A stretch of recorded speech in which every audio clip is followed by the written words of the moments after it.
even fit in here because it goes all the way practically to Rome going this way. But it does take over all of Persia and, of course, Palestine.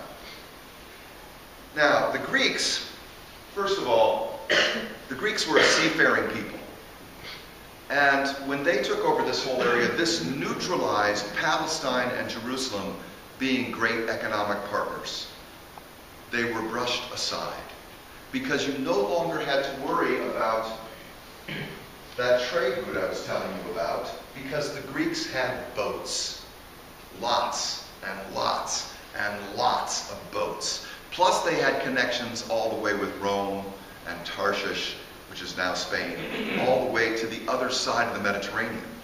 So when they traded with the eastern part of their empire, they of course took it up the river valleys, like I said, to northern Palestine, but then they went to the coast. They didn't go down through Jerusalem and Palestine. They went to the coast and put everything on boats. And it got shipped either to Egypt, or to Turkey, or to Rome, or even further west.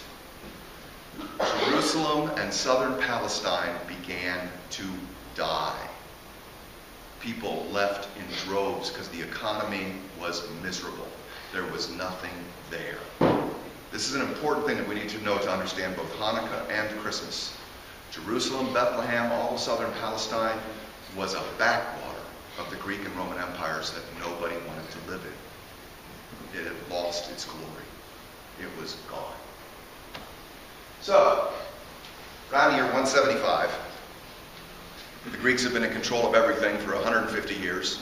The Greeks think that their culture is the best culture in the world, the best culture that has ever existed, and everybody should be a Greek. Everybody should be like the Greeks. They built gymnasiums everywhere, they built amphitheaters everywhere, they built temples to their gods everywhere, all over the empire. And they said, come on folks, join us. We got great plays, we got great music, we got great history like Homer. We are cool. Come be like us. Kind of like the British Empire when it went all over the world and said, everybody should be just like us.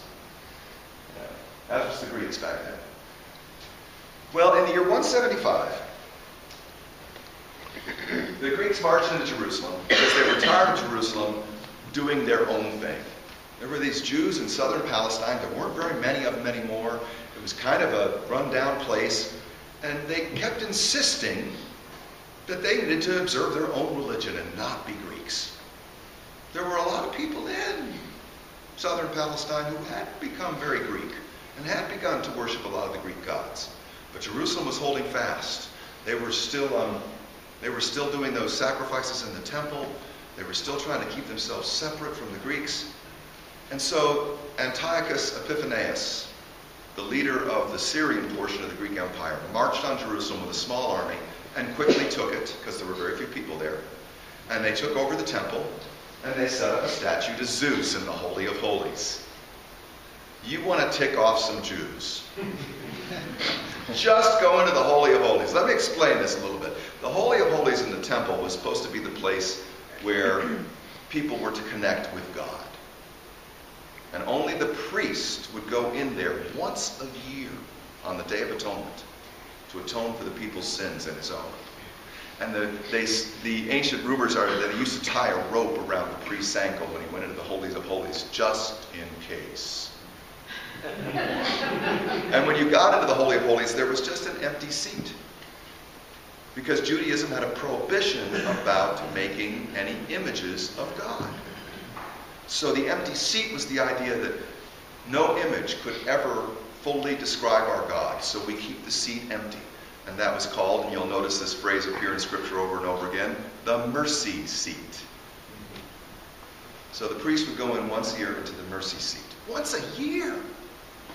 To atone for the people's sins and his own.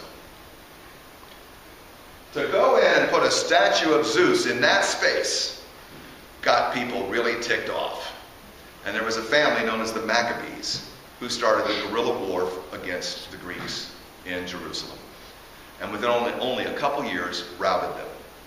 And partly because, like I said, Jerusalem was a backwater in the Greek Empire at this point in time.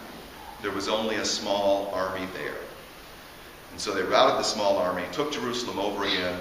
They actually killed some of their own people who had become sympathizers with the Greeks and chased them out.